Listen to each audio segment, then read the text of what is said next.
Welcome. Today, we drift into a corner of London that no longer appears on any map, a place erased by time, yet heavy with lives once pressed into its shadows. This is not the story of kings or grand streets. It is the story of a narrow passage, forgotten by the city that built it, a street so tight that light struggled to enter, and survival was never guaranteed. Tonight we step back into Wych Street to walk where thousands once lived unseen, to listen to echoes the city chose to silence, and to remember a place London allowed to disappear. Let us begin. Imagine standing at the edge of a street so narrow it feels less like a road and more like a crack in the city itself. A place where the walls lean inward, as if they are tired of standing, as if they want to close the space entirely and seal away whatever lives inside. The air is heavy here, unmoving, carrying the stale scent of damp wood, human breath, and long-petaled grime. Daylight struggles to enter, and when it does, it arrives weak and thin, like a reluctant visitor who never stays long. This was Wych Street, once known as the narrowest street in London, and one of its most quietly brutal. Wych Street did not announce itself. There were no grand arches, no signposts inviting strangers to pass through. It existed almost by accident, squeezed between larger, louder streets near Drury Lane and the Strand. Thousands of people walked nearby every day without ever noticing it, and that was the point. Wych Street was not meant to be seen. It was not part of the London that celebrated progress, trade, or empire.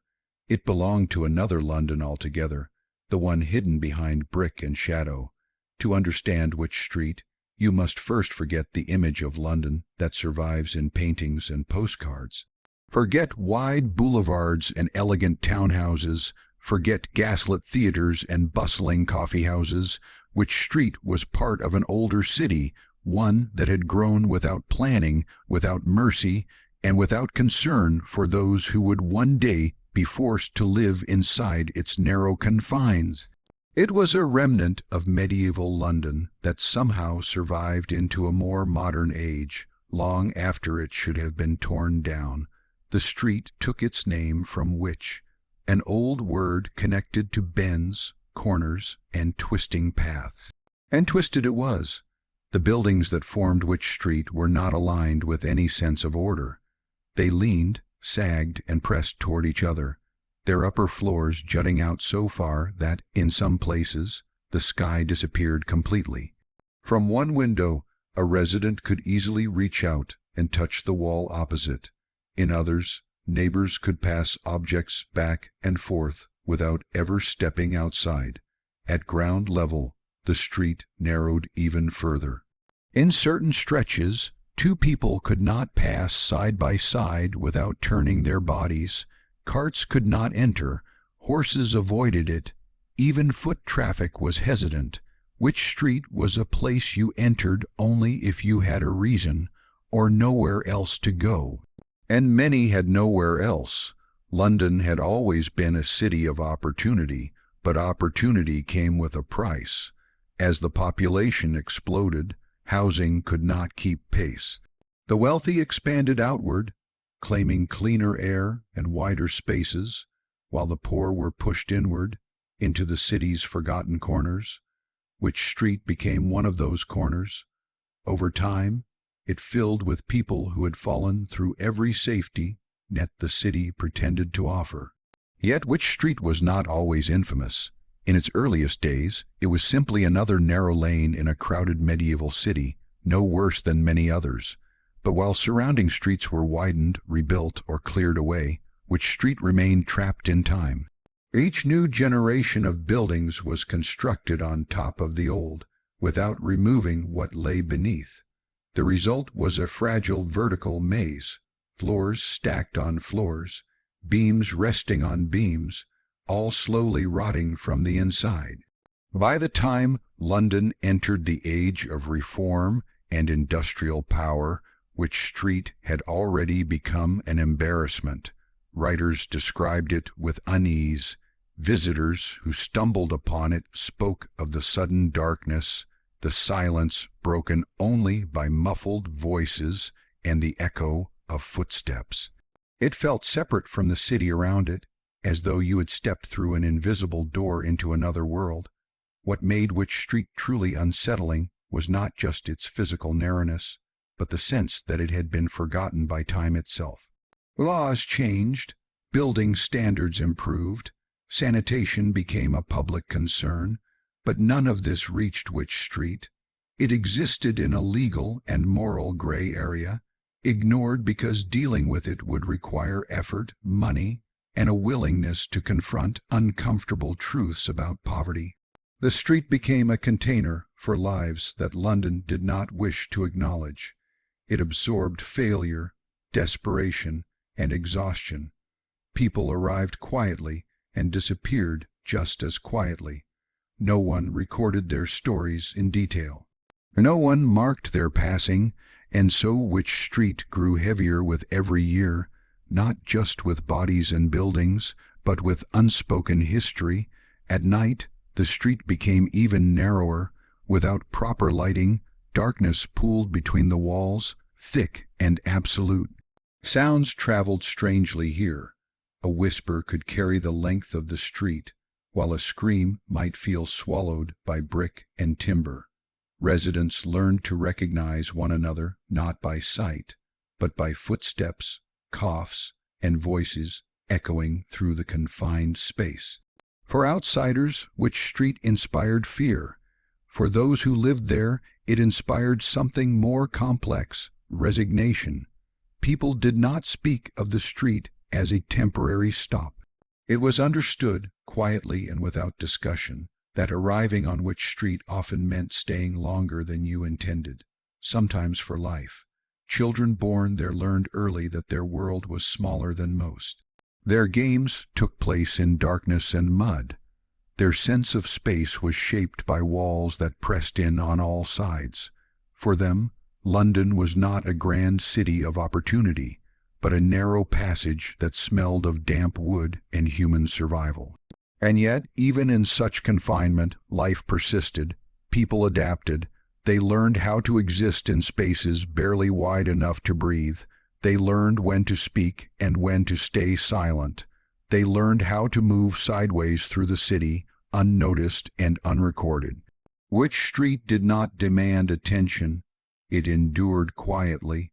That endurance is what made it dangerous to polite society, because as long as Wych Street existed, it stood as evidence that progress was uneven, that prosperity had limits, and that some lives were considered acceptable losses. Eventually, the pressure to erase such places became irresistible, but before demolition, before reformers and officials finally acted, Wych Street lived for centuries as a scar running through the heart of London. A scar most people chose not to look at. This is where its story truly begins, not with destruction, but with existence, with a street so narrow it seemed impossible, yet real enough to shape thousands of lives. A street that no longer exists, but once forced human beings to survive within inches of one another, pressed together by history, poverty, and neglect. Wych Street was not just a place. It was a warning, quiet, dark, and easy to ignore. Wych Street was not shaped by intention or foresight. It emerged from neglect, from repetition, from centuries of decisions made without regard for those who would live with the consequences. It was a street formed not by design, but by compression, of land, of bodies, of time itself. Every inch of its narrowness told a story of how London grew without stopping to consider who would be crushed beneath that growth. The buildings that formed Wych Street were never meant to last as long as they did. Many began as modest medieval structures, erected when London was still a dense tangle of lanes and alleys. In those early years, narrow streets were common. Space inside the city walls was precious, and builders pushed as close to one another as possible. What mattered was not light, not air, but proximity, being near markets, employers, and sources of trade. Wych Street was born in this environment, when survival depended on closeness and compromise, but cities are supposed to change. Streets widen, buildings are replaced, and old mistakes are corrected. Wych Street did not change. It was built upon again and again without ever being rebuilt. As generations passed, owners added upper floors instead of tearing structures down. Timber beams were stacked on timber beams. Brick was laid over brick. Each addition leaned slightly forward, encroaching further into the already narrow space below. Over time, the upper stories of the buildings began to jut out dramatically, nearly touching across the street. From below, Wych Street no longer felt open to the sky. It felt enclosed, like a corridor with no ceiling, where daylight had to squeeze its way in sideways. Even at midday, shadows clung stubbornly to the ground. The sun never truly reached the street floor. It only brushed the upper walls, briefly, before moving on. Rainwater followed the same pattern. It dripped and trickled downward, never fully evaporating. The street floor remained damp year-round, a mixture of mud, waste, and rotting debris. Drainage was poor or non-existent. The narrowness made it impossible to install proper channels, and so water simply collected wherever it could. Wooden foundations soaked it up, slowly weakening from below. Stone cracked, mortar crumbled. The buildings stood not because they were strong, but because they had not yet collapsed. The air in Wych Street barely moved. With walls so close together, wind could not circulate. Smoke from hearths and candles lingered, trapped between brick and timber. In warmer months, the street became oppressive, thick with heat and odor. In winter, it became a cold, damp tunnel where moisture clung to clothing and bones alike. Residents learned to live with a constant chill, even indoors, even beside a fire. Inside the buildings, conditions were no better. Rooms were small, ceilings low. Windows, where they existed, faced directly into other windows or walls. Privacy was impossible.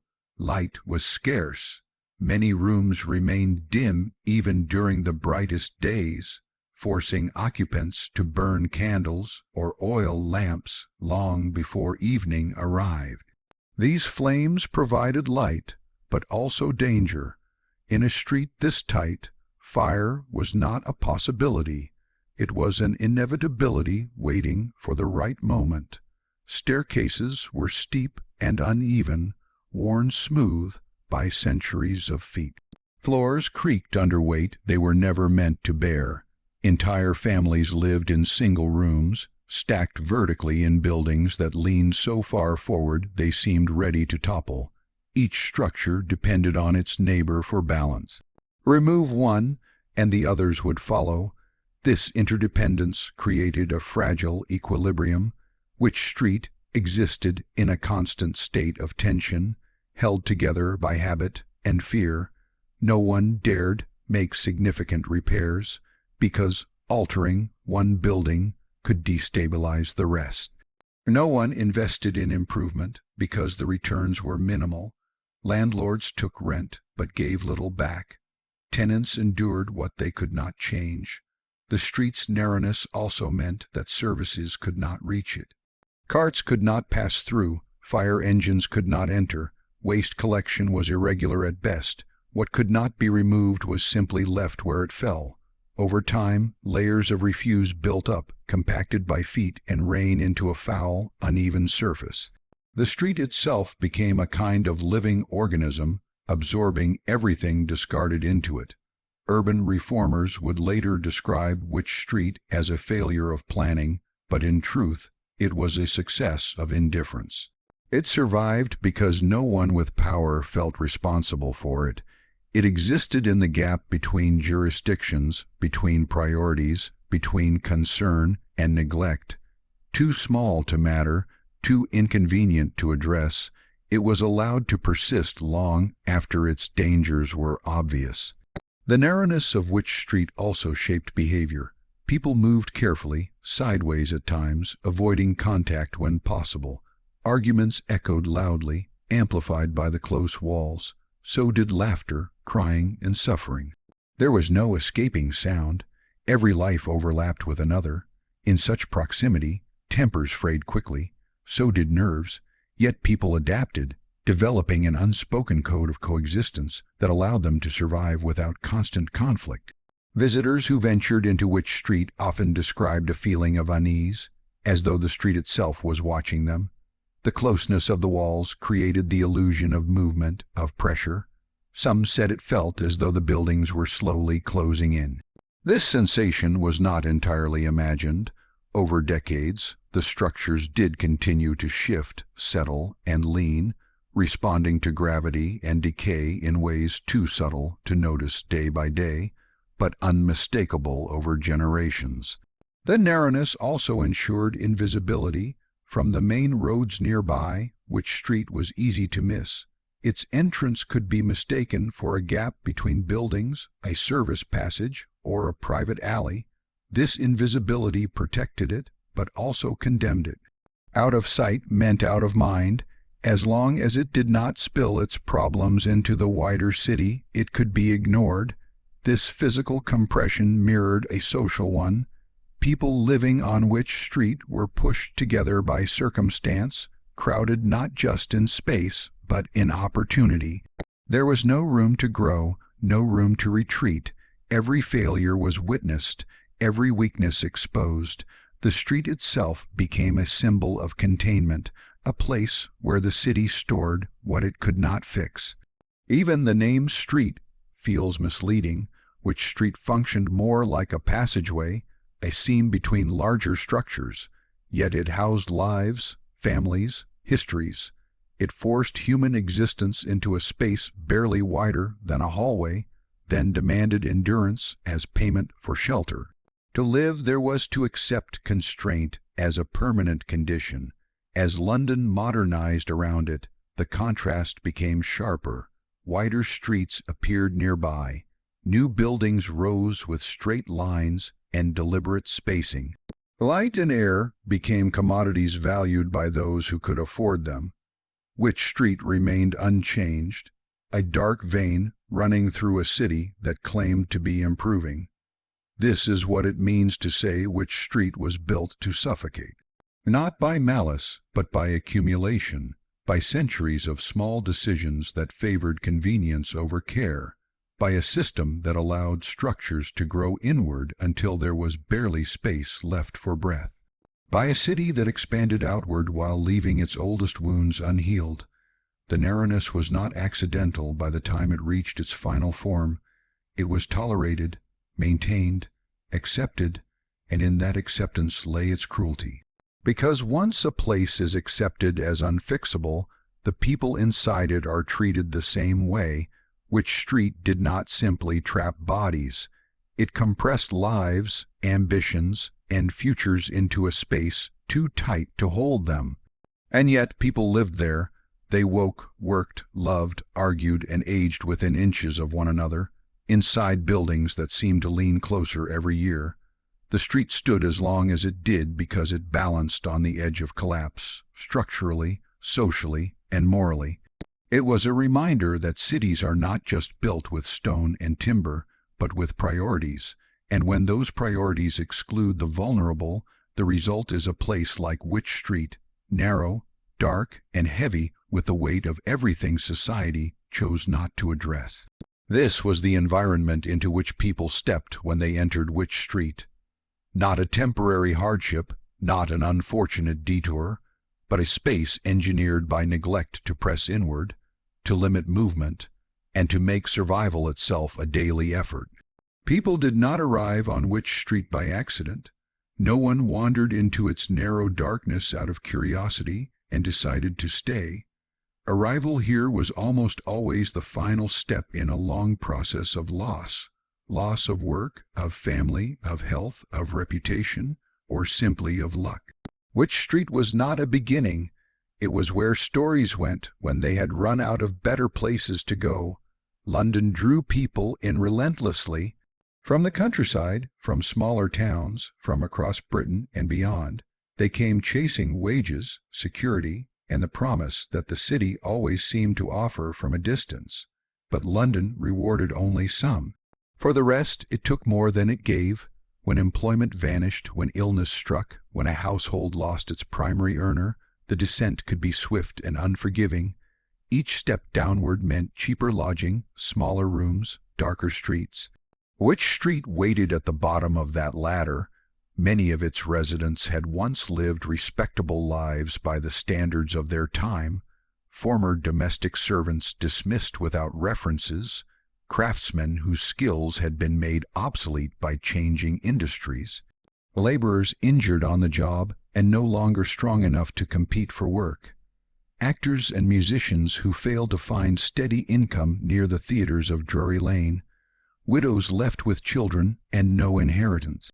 Each had slipped slowly or suddenly until only the cheapest rooms remained available. The rent on Wych Street was low not because it was generous, but because few other options were worse. Landlords divided buildings into ever smaller units, carving rooms into fragments of space barely fit for human occupation. A single chamber might house an entire family, with beds shared in shifts or replaced by straw on the floor. Privacy was a luxury no one expected. Survival required adaptation, not comfort. To live on Wych Street was to accept that dignity would be tested daily. Respectability mattered in London, but here it was fragile. Clothes wore thin quickly in damp conditions. Shoes rotted from constant moisture. Cleanliness became difficult to maintain when water was scarce and waste unavoidable. Outsiders judged the residents harshly, mistaking the effects of poverty for moral failure. But those judgments rarely considered how narrow the margin for survival truly was. Children born on Wych Street inherited its limitations from their first breath. Many never knew another home. Their earliest memories were of darkness, of voices echoing through close walls, of the constant presence of other lives pressing in from all sides. Education was sporadic at best. Some attended charity schools when places were available. Others learned nothing beyond what the street itself taught them: how to move quickly, how to listen carefully, how to endure hunger. Families were common, but stability was rare. Illness could remove a parent in days. Accidents were frequent. Without savings, without support, households collapsed easily. Children were sent to work young, if they could find it, contributing what little they earned to keep the family housed. When they could not, they risked joining the ranks of the street children who drifted through nearby areas, sleeping where they could. Single men also filled many rooms along Wych Street. Some were casual laborers, hired by the day, uncertain each morning whether work would come. Others had reputations that followed them: troublemakers, drinkers, men who had burned bridges elsewhere and found themselves unwelcome in better lodgings. For them, Wych Street offered anonymity. Here, no one asked many questions. Past failures were common enough not to stand out. Women faced particular vulnerabilities. Employment options were limited and often exploitative. Domestic service required references and appearances that many could not maintain. Factory work was inconsistent. Washing, sewing, and selling small goods offered some income, but rarely enough. For some, relationships became a means of survival. For others, prostitution was not a choice made lightly, but one made under pressure in a city that provided few alternatives. Despite this, the residents of Wych Street were not a single, uniform group. They came from different backgrounds, spoke in different accents, held different beliefs. What united them was not identity, but circumstance. They were bound together by proximity, by shared hardship, and by the understanding that no one else was likely to intervene on their behalf. Social boundaries still existed, even here. Families tried to distance themselves from those considered more dangerous or disreputable. Some rooms were considered better than others, based on light, dryness, or proximity to entrances.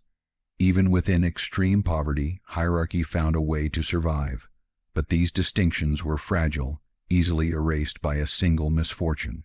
Wych Street also attracted those who needed to remain unnoticed. Its narrowness and invisibility provided cover. People fleeing debts, failed marriages, or legal trouble could disappear into its shadowed passage. In a city that recorded and categorized obsessively, Wych Street offered a degree of obscurity. It was a place where lives could fade without formal acknowledgement. The transient nature of some residents added to the street's instability. People came and went, sometimes overnight. Rooms changed occupants frequently.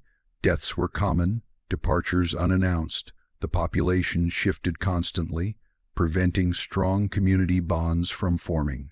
Familiar faces disappeared with little explanation. New ones arrived carrying their own burdens. Yet even amid this instability, moments of solidarity emerged. Neighbors shared food when they could.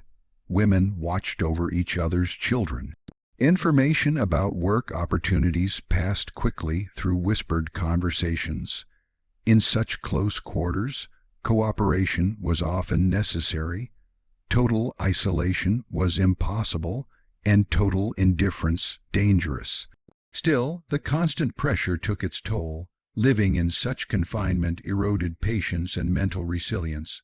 Arguments broke out easily. Violence was not uncommon. Alcohol offered temporary escape but deepened long-term suffering. The street amplified every emotion, fear, anger, grief, because there was nowhere to retreat from it. Those who lived on Wych Street understood that their address marked them. Employers judged it. Charities hesitated. Authorities watched it with suspicion. An address could determine whether someone was considered deserving of help or already lost. Wych Street carried a stigma that extended beyond its physical boundaries, shaping how residents were treated elsewhere in the city. For many, the dream of leaving never disappeared, but it faded. Each attempt to climb back up the social ladder required resources, money, health, connections, that were difficult to gather while living there. The longer one stayed, the harder escape became. Time itself worked against the residents, wearing down bodies and hopes alike. The elderly were particularly vulnerable. Without family support, they depended on charity or the goodwill of neighbors who had little to spare. Old age in Wych Street was often quiet and lonely. Death came without ceremony. Bodies were removed, rooms relet, and life continued without pause. In this way, Wych Street functioned as both refuge and trap. It provided shelter where none might otherwise be available, but at a cost that compounded over time. It absorbed the city's excess suffering, containing it within walls so narrow that it could not easily spill into view. London benefited from this containment, even as it pretended not to see it. Those who lived on Wych Street were not inherently different from those who lived elsewhere. They were separated by circumstance, not character. Yet the street shaped them, as environment always does. It limited options, influenced choices, and left marks that were difficult to erase.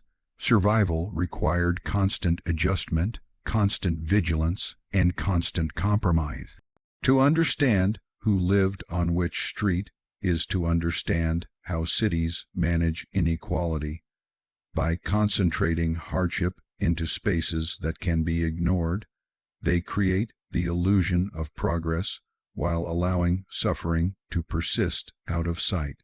Wych Street was one such space, a narrow channel into which lives flowed when every other path had closed.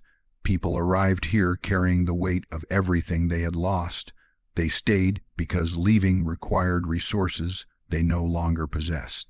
And as years passed, the street became not just a location, but an identity imposed upon them by the city itself. This was the human reality of Wych Street, not monsters, not villains, not curiosities, but ordinary people pressed into extraordinary conditions. Their presence there was not evidence of failure, but of how easily a system can discard those who fall behind. Morning on Wych Street did not arrive with light. It announced itself through sound. Before the sun had fully risen above the rooftops of London, the street was already awake. Coughs echoed first, deep, hollow, persistent. Then the scrape of boots against damp stone, the creak of floorboards above, the murmur of voices carrying through walls so thin and close that they might as well have been shared. In Wych Street, sleep ended not when one was rested, but when the street decided it was time to move again. Light entered reluctantly. When it did, it slipped down from above in narrow strips, catching briefly on jutting beams and crooked windows before dissolving into shadow. The ground remained dark even at midday. Residents learned to navigate by memory, not sight. Every uneven stone, every low beam, every jutting corner was known by instinct. To misstep was to stumble into filth or collide with another body in the confined space. The smell was constant and inescapable. It was a layered odor, built up over years, impossible to trace to a single source. Rotting food, damp wood, human waste, smoke, unwashed bodies, stale drink, all of it clung to the air and to the walls themselves. Clothes absorbed it, hair carried it, skin could not escape it. Even those who left the street for work often returned smelling as though they had never gone anywhere else. Water was a daily concern. There were no private supplies. Residents relied on shared pumps and nearby sources, many of them unreliable and often contaminated. Buckets had to be carried through the narrow passage, sloshing against legs and walls. Spilled water mixed with the already damp ground, feeding the perpetual wetness that never fully dried. Washing clothes was a laborious task, done infrequently because it required time, effort, and access to water that might be needed for drinking or cooking instead. Cooking itself was a challenge. Many rooms had no proper hearth. Small fires burned in makeshift spaces, their smoke adding to the heavy air. Food was simple, repetitive, and often insufficient. Bread, cheap cuts of meat when available, scraps purchased at the end of the market day. Hunger was common, especially among children. Meals were stretched thin, shared carefully, and sometimes skipped entirely.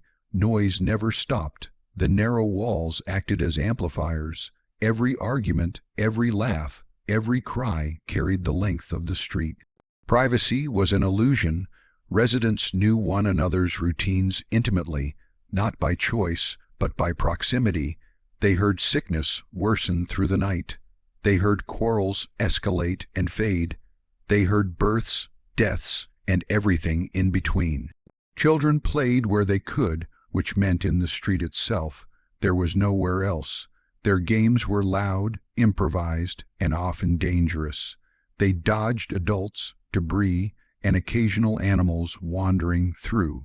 They learned early how to move quickly, how to shout warnings, how to disappear into doorways when trouble appeared. Childhood here was brief and practical, shaped by necessity rather than protection. Illness was an ever-present threat. In conditions like these, disease did not spread slowly. It moved with speed and certainty. A single cough could signal the beginning of weeks of suffering. Tuberculosis lingered, wasting bodies over time. Cholera and typhus struck with terrifying suddenness. Fevers spread from room to room, carried by shared air and shared hardship. When one household fell ill, others braced themselves, knowing it was likely only a matter of time. There was little medical help available. Doctors were expensive and often reluctant to enter places like Wych Street. Home remedies were common: herbs, poultices, prayers. Neighbors did what they could for one another, sharing advice and assistance, but resources were limited. Many illnesses simply had to be endured. Survival depended as much on luck as on care. Death was familiar. It did not arrive dramatically. More often, it came quietly in the night. A body would be discovered in the morning, cold in a shared bed, or on the floor of a crowded room. There were no long pauses for mourning. Life on Wych Street did not allow for stillness. The dead were removed when arrangements could be made, rooms cleared, and space reclaimed for the living. Grief existed, but it had to fit around survival. Work, for those who had it, pulled residents out of the street during the day. Some walked to nearby markets, docks, workshops, or households where they labored for wages that barely covered rent. Others searched endlessly for employment, returning each evening with empty hands.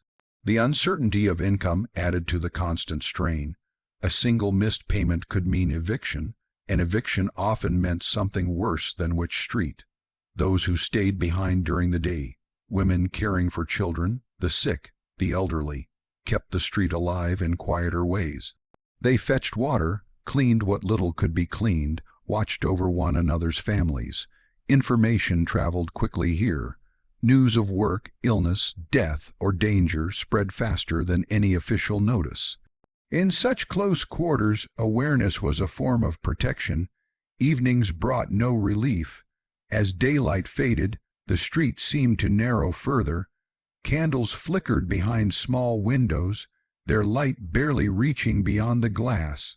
The risk of fire increased with every flame. Residents were careful, but accidents happened. An overturned lamp, a spark catching on dry fabric, a moment of carelessness, and panic followed. Fire spread rapidly here, leaping from building to building with terrifying speed. Escape routes were limited. Screams echoed, amplified by the walls. Those who survived such events carried the memory long after the flames were gone. Alcohol was both refuge and problem. Cheap drink offered brief escape from exhaustion and despair. Taverns nearby drew residents in, but drink often followed them home as well. Intoxication worsened arguments, fueled violence, and drained already scarce money. Yet for many, it was the only available relief from relentless pressure. Judging such choices from a distance was easy. Making them in the darkness of Wych Street was another matter entirely. Night did not bring quiet, it brought different sounds. Footsteps slowed but did not stop. Voices lowered but remained constant. Some worked late, others returned from long shifts. Some wandered, restless and sleepless. The street never fully rested, because rest required space and safety, luxuries Wych Street could not provide. Sleep, when it came, was shallow. Beds were shared, floors were crowded, bodies pressed together for warmth in winter and endured suffocating closeness in summer. Dreams were easily broken by noise or movement. Fatigue accumulated day after day, wearing down resistance to illness and despair alike.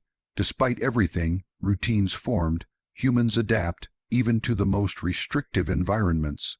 People learned how to navigate around one another, how to claim small pieces of time and space.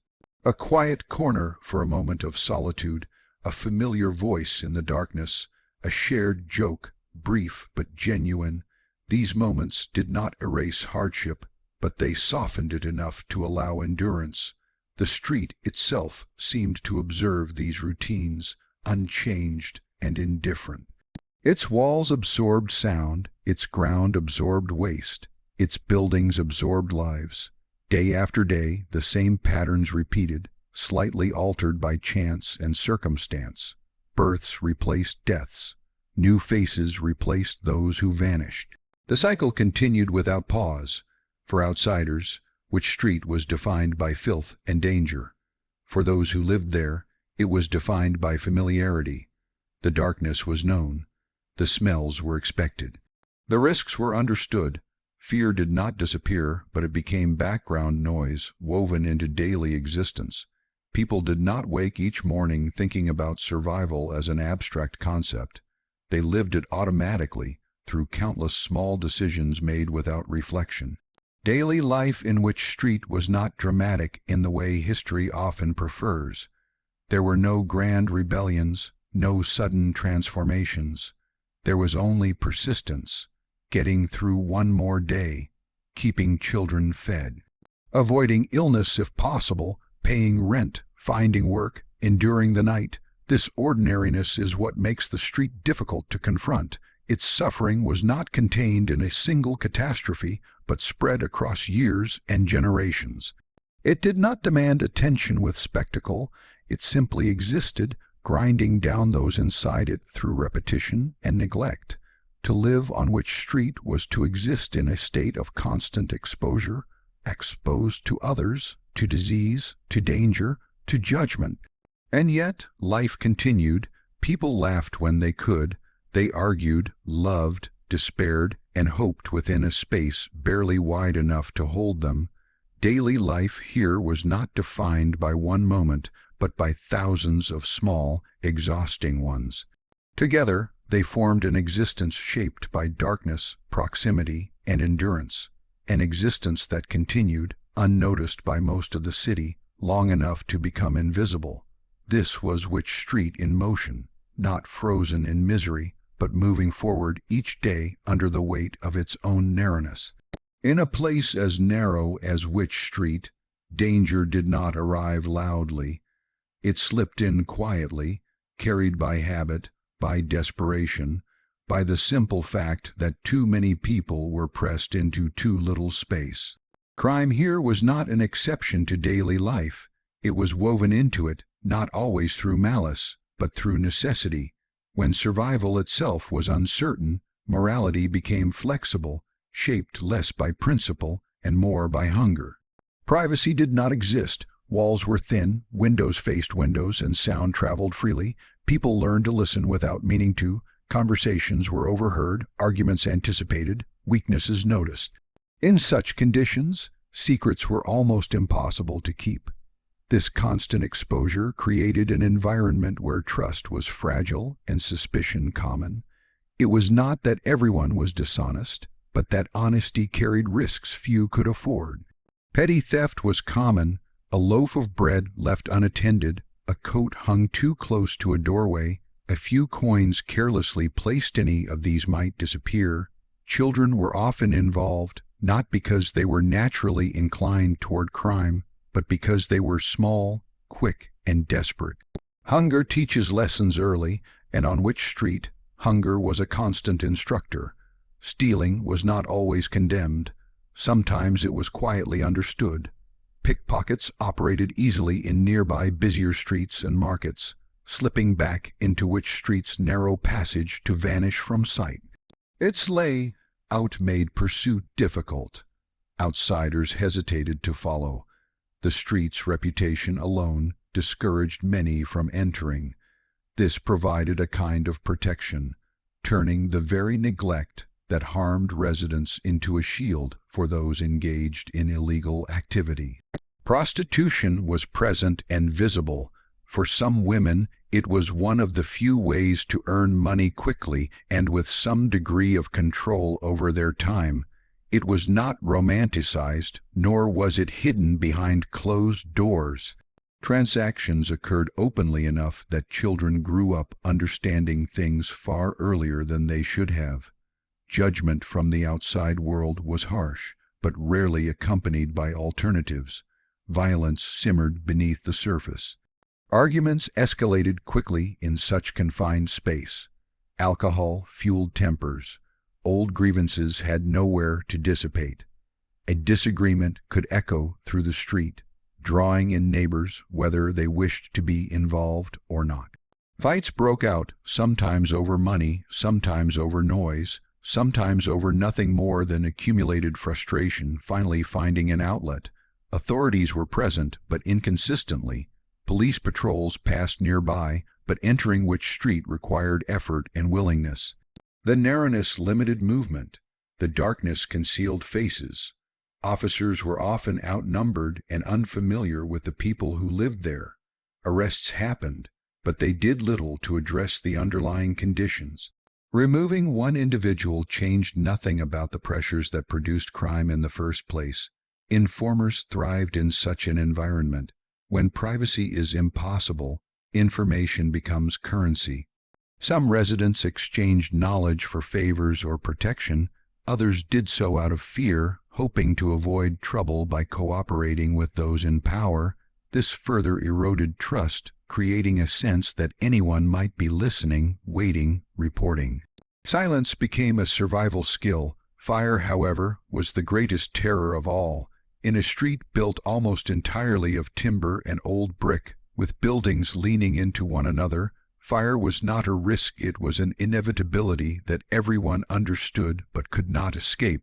Candles burned constantly due to lack of light.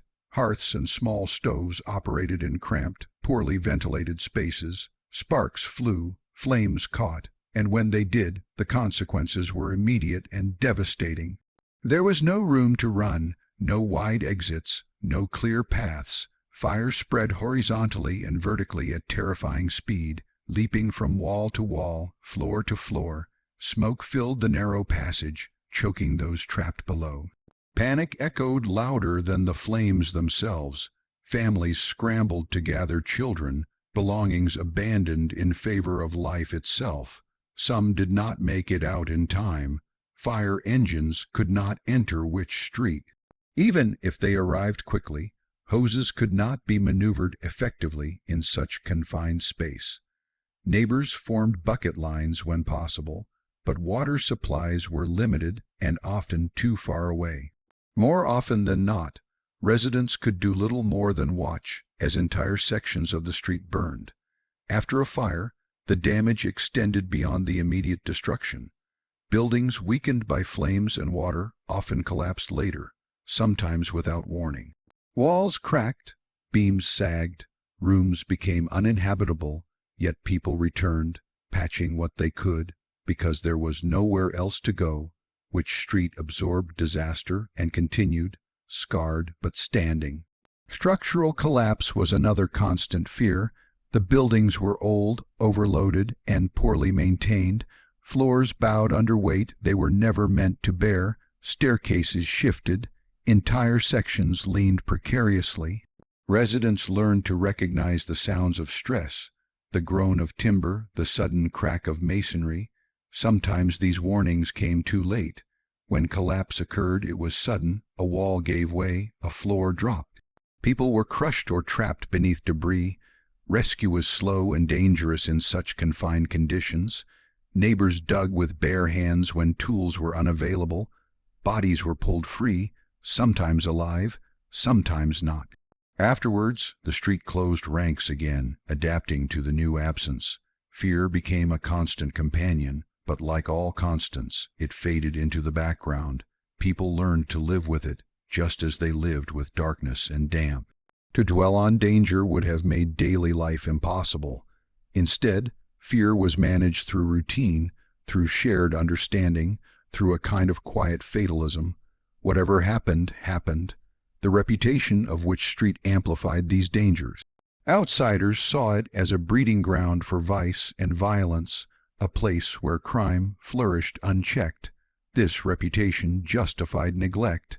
It allowed the city to treat the street as irredeemable, its residents as complicit in their own suffering. Few asked why crime thrived here or why fire and collapse were so common. Fewer still offered solutions. Children grew up absorbing this atmosphere. They learned early which doors to avoid, which adults to trust, which paths were safest. They learned how to read tension in voices, how to recognize danger before it erupted. These skills helped them survive, but they also shaped them, normalizing conditions that should never have been normal. Despite the danger, there was also a strange order to Wych Street. Rules existed, unspoken but understood. Certain behaviors were tolerated, others punished informally by the community. Outsiders who entered with bad intentions sometimes found themselves unwelcome. Protection was uneven, but it existed. In the absence of reliable authority, residents created their own fragile systems of control. Yet these systems could not stop the larger threats. Fire did not respect boundaries. Collapse did not discriminate. Disease ignored rules entirely. Each disaster reinforced the sense that life here was precarious, balanced on forces beyond individual control. Survival felt temporary, provisional, always subject to sudden reversal. When death came through violence, fire, or collapse, it left little trace. There were no investigations that captured public attention, no memorials. Death blended into the ongoing rhythm of loss. Rooms were cleared. New tenants arrived. The street continued as though nothing had changed. This constant exposure to danger shaped the psychology of those who lived there. Some became hardened, emotionally distant. Others lived intensely in the present, knowing the future was uncertain. Planning beyond immediate needs felt impractical. Hope narrowed to small, achievable goals. Enough food for tomorrow, rent paid for another week, children surviving another winter. Wych Street was often described as lawless, but this description misunderstood its reality. Laws existed, but they did not function effectively here. The real governing force was scarcity. Scarcity of space, of money, of safety, of attention. Under such conditions, behavior adapted in ways that seemed criminal from the outside, but felt necessary from within. Fire and fear, crime and collapse, these were not separate elements of life on Wych Street. They fed one another, creating a cycle that was difficult to break. Neglect allowed danger to grow. Danger reinforced neglect. The street became a self-contained world of risk, held together by the resilience of those forced to live inside it. To survive, Wych Street required constant alertness and compromise. It required knowing when to look away, when to intervene, when to remain silent. It required accepting that disaster might arrive without warning, and that when it did, help would be limited. This was the price of living in a place the city had chosen to forget.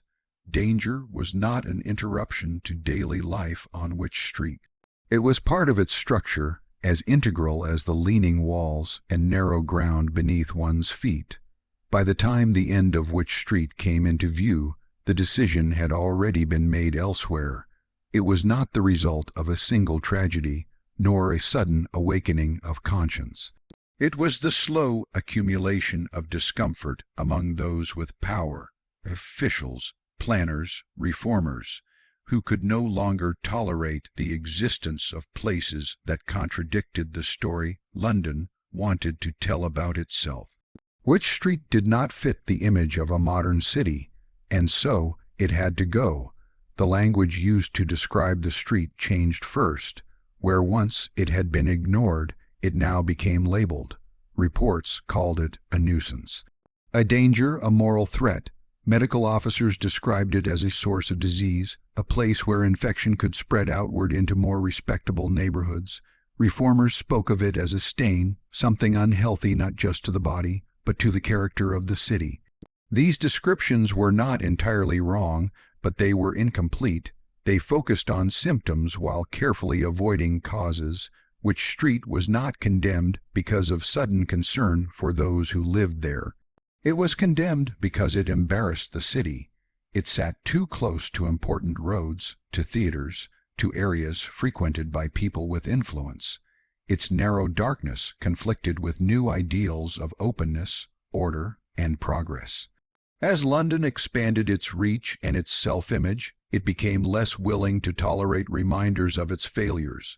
Urban reform in the 19th century was driven by a mixture of genuine concern and self-interest. Public health movements gained momentum as outbreaks of disease threatened everyone, not just the poor. The realization that illness did not respect class boundaries made neglect harder to justify. Streets like Wych Street were suddenly seen not merely as unfortunate, but as dangerous to the entire urban population. Plans were drawn, surveys conducted, measurements taken. The same precision that had been absent for centuries now appeared, focused on removal rather than repair. Wych Street was deemed beyond saving, too narrow to widen easily, too unstable to renovate safely, too embedded in surrounding structures to untangle without significant effort. Demolition, officials decided, was the only reasonable solution. For the residents, this decision did not arrive as a promise of improvement. It arrived as uncertainty. Notices were posted, rumors spread, landlords spoke vaguely of changes.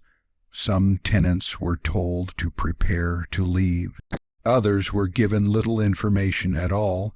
There was no comprehensive plan for rehousing everyone.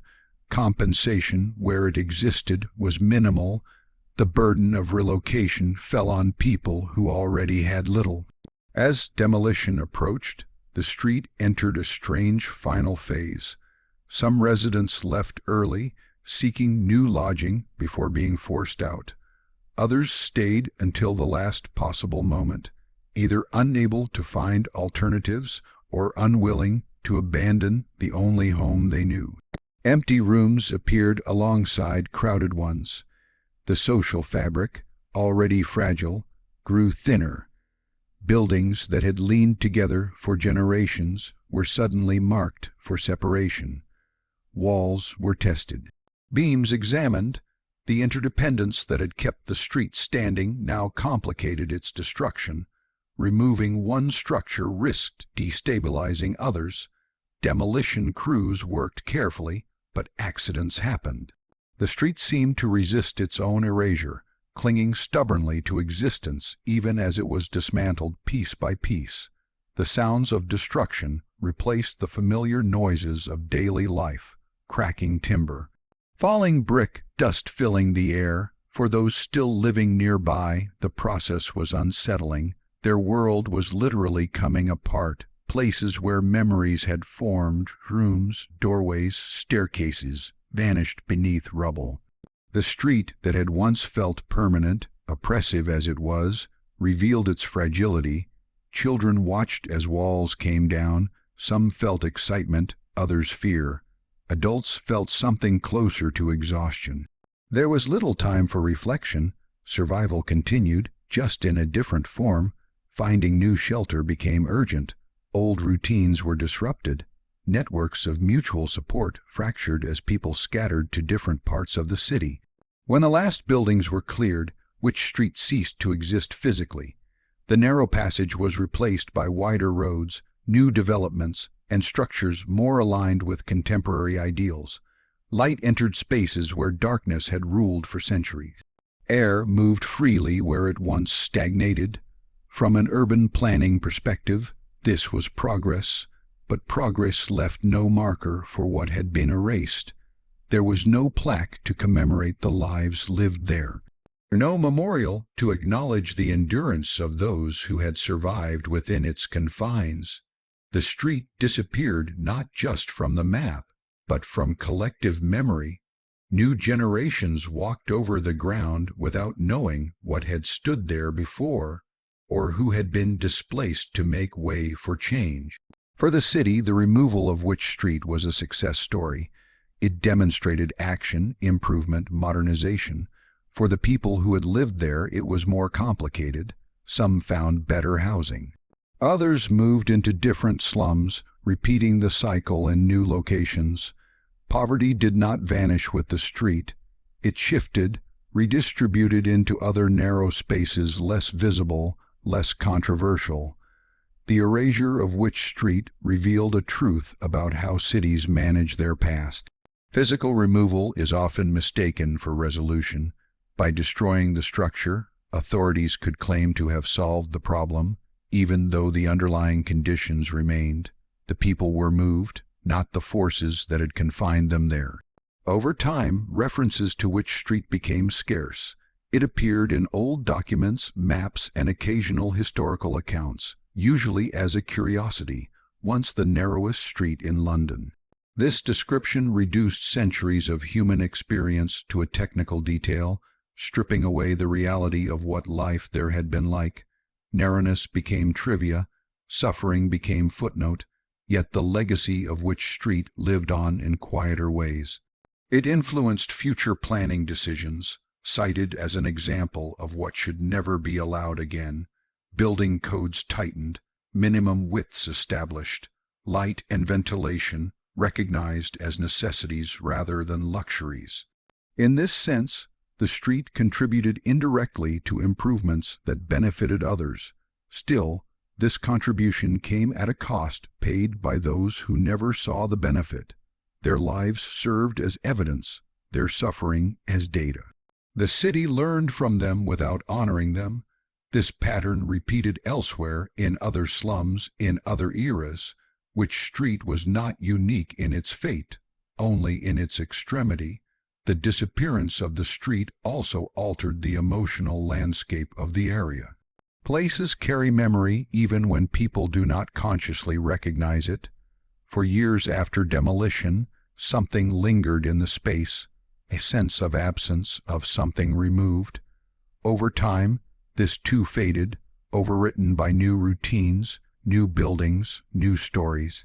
What remains now is the idea of Wych Street, reconstructed through records and imagination. It exists as a reminder that history is not only shaped by grand events and famous figures, but by ordinary lives constrained by extraordinary neglect. Its erasure challenges us to consider what is lost when improvement focuses only on appearance, not on people. Wych Street forces uncomfortable questions. Who decides when a place is beyond saving? Who bears the cost of that decision? What does it mean to improve a city if the most vulnerable are simply moved out of sight? These questions do not belong solely to the past. They echo in every modern discussion of redevelopment and renewal. To say that Wych Street was erased is accurate, but incomplete. It was removed physically, but its story persists as a warning. It reminds us that neglect can last for centuries, and that reform often arrives too late for those most affected. It shows how easily suffering becomes invisible once the structures that contained it are gone. The narrow street no longer casts its shadow between Drury Lane and the Strand. But the conditions that created it, inequality, indifference, prioritization of profit and image over human well-being, have not disappeared so easily. They resurface in new forms in new places whenever cities grow faster than their compassion. Wych Street ended not with justice, but with silence. Its walls fell, its ground was covered, its name faded from everyday speech, yet the lives lived there were real, and their endurance mattered, even if it went unrecorded. In remembering Wych Street, we do not romanticize it, we acknowledge it. We recognize that survival within such conditions was not a failure, but an achievement forced by circumstance. And we accept that progress, to be meaningful, must account not only for what is built, but for what, and who, is lost along the way. This is how Wych Street truly ended, not simply demolished, but absorbed into a city eager to forget. And in that forgetting lies its final lesson.